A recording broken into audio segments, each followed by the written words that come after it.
Hi Gemini, this is Jov. Welcome po sa ating channel. By the way, Gemini, this is your weekly Gabay Tarot reading from January 12 to 18, 2026. Gamitin ang reading na ito bilang gabay lamang. Tandaan, Gemini, ito po ay general reading.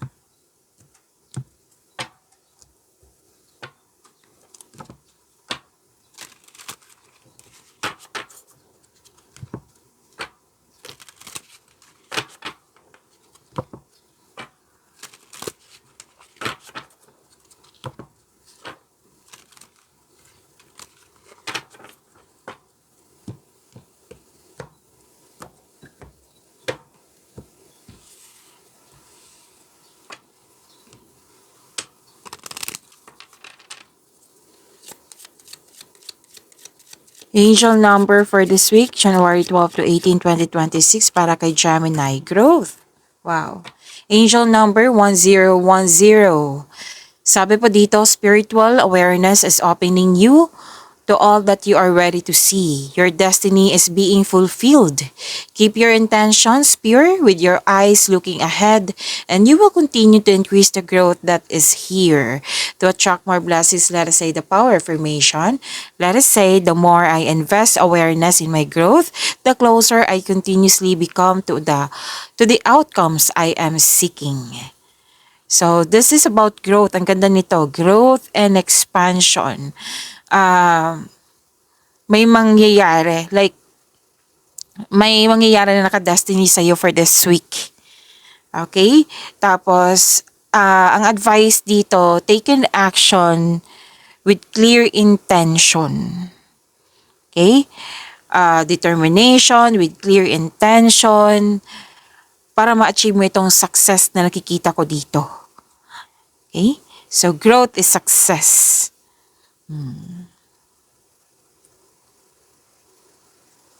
Okay, so that is angel number 1010. Claim niyo po.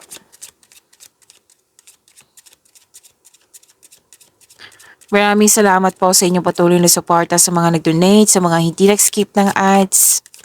Subscribe na po kayo sa ating channel at click bell notification para updated po kayo sa bagong video natin. Para sa mga gustong magpa-reading po, comment po kayo ng personal reading and check my reply sa comment section. Oh, wow, wow, wow. May malaking influence ang isang babae, pwedeng ikaw to, pwedeng siya. Actually, dalawang card po nagsabi dito, Gemini, na prosperity is yours. Di ba? Ang ganda. May parating na malaking pera po, transactions, cash flow. Pwede din opportunity na makapagbigay sa'yo ng malaking pera. Pwede expectation nyo din to. So, ito ay parating na for this week. This is success in money, richness. Yes, this is also growth and expansion, which is sinabi ng inyong angel number 1010 dito. And some of you nag-decide na home base yung trabaho nyo or home base na talaga yung trabaho nyo.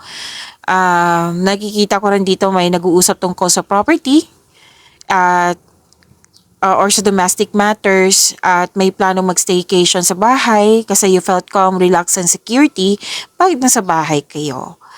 Okay, so ang ganda nito, claim nyo po, Gemini.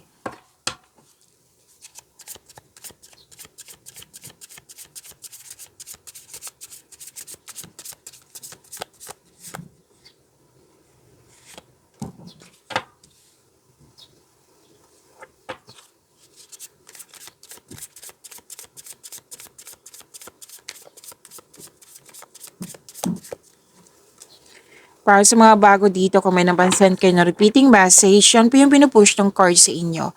Like for example, nanood kayo sa isang video reading nyo. Opo, sa monthly, weekly, daily, 2026 din. Marami kayong reading for 2026 at dito din. At may napansin kayo na repeating message, yan po yung pinupush ng card sa inyo na kailangan nyo bigyan ng atensyon, solusyon at aksyon kung maaari po. So na yung energy ni Gemini ngayong January 12 to 18, 2026.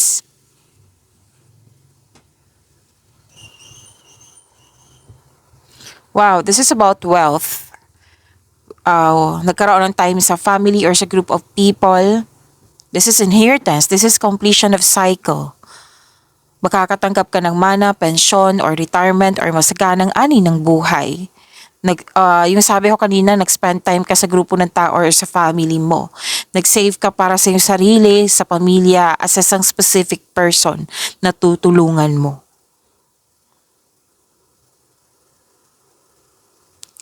May ipakilala ka.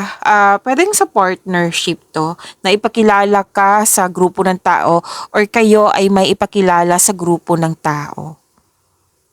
May business partnership, may alok na business partnership, may plano ang pamilya dito na magbuo ng family business or very supportive talaga sila sa iyo sa inyong career and money. At may nakita ko dito may posibilidad na bibili ka ng property. Yes, nakapag-decide ka or ginawa mo na. Opo. So, ito yung sinabi kanina dito na nag-clarify po siya dito sa inyong tarot card. Tapos, maghingi ka ng payo sa tao nirespeto mo na mas matanda pa sa'yo at wiser pa sa'yo. Sabi ng iyong card.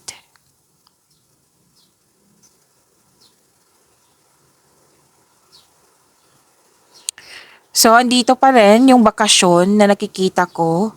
Balak pa ito or nakaset na yung rest day nyo or staycation.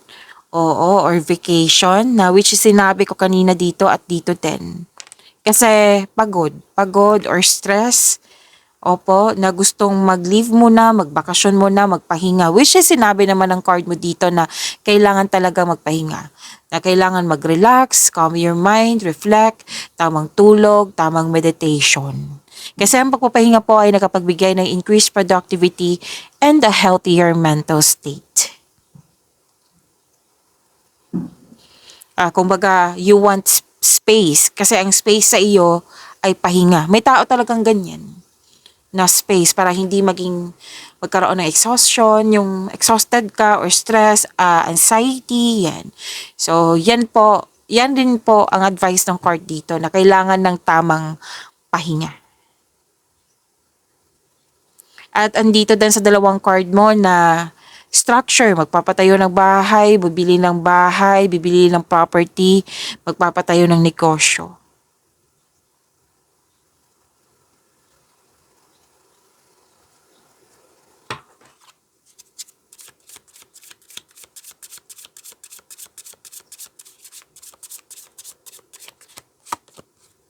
Career and money ni Gemini for this week.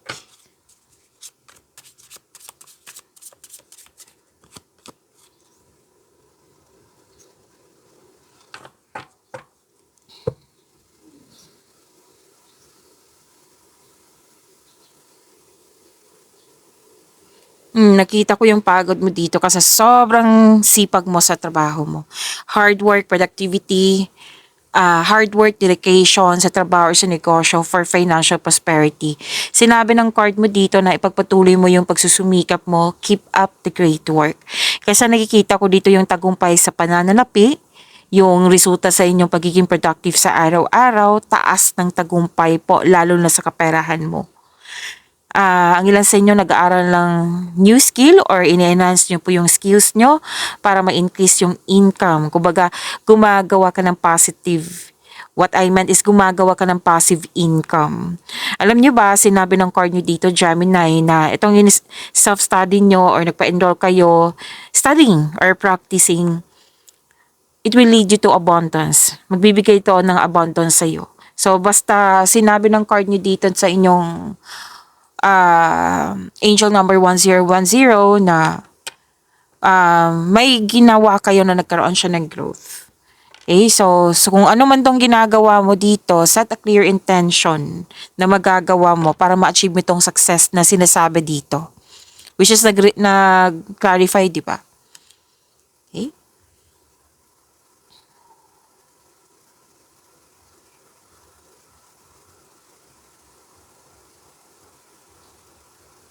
Huwag lang magpasobra sa trabaho. Kasi, ang advice kasi ng card dito, kailangan ng tamang pahinga, balance, freedom, recovery. Kasi nakikita ko dito na may concern regarding sa sobra sa trabaho. Kaya in-advise dito, 'di ba, na kailangan ng tamang pahinga para sa pagbalik mo magiging productive ka. Okay? At yes, nakikita ko kasi dito overspending sa trabaho or di kaya pwede din tong overspending sa pera na kailangan i-control, monitor, and save your money.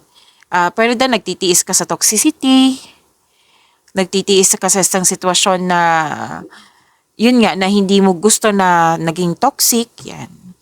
So, make it balance, free yourself, freedom po, recovery, ang advice ng card mo dito.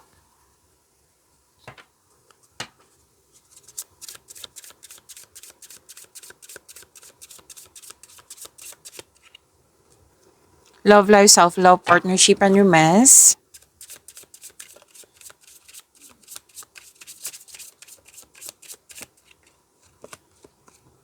Malakas ang iyong intuition. Lahat kayo, single ka man, may relasyon sa buhay mag-asawa. Malakas po. Kayong lahat may malalaman kayong sekreto. Basta makinig lang kayo sa inyong intuition.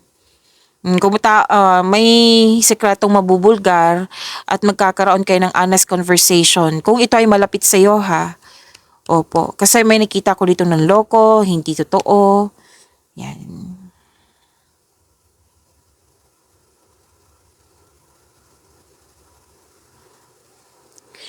Nakikita ko rin dito sa mga single, nag-decide kayo na some of you, ayaw nyo muna magkaroon na ng relasyon. Kumbaga guarded ka, defensive ka. Ang advice kasi ng card dito na try to release your fears of opening up to love. Deserve nyo din na mahalin, Gemini.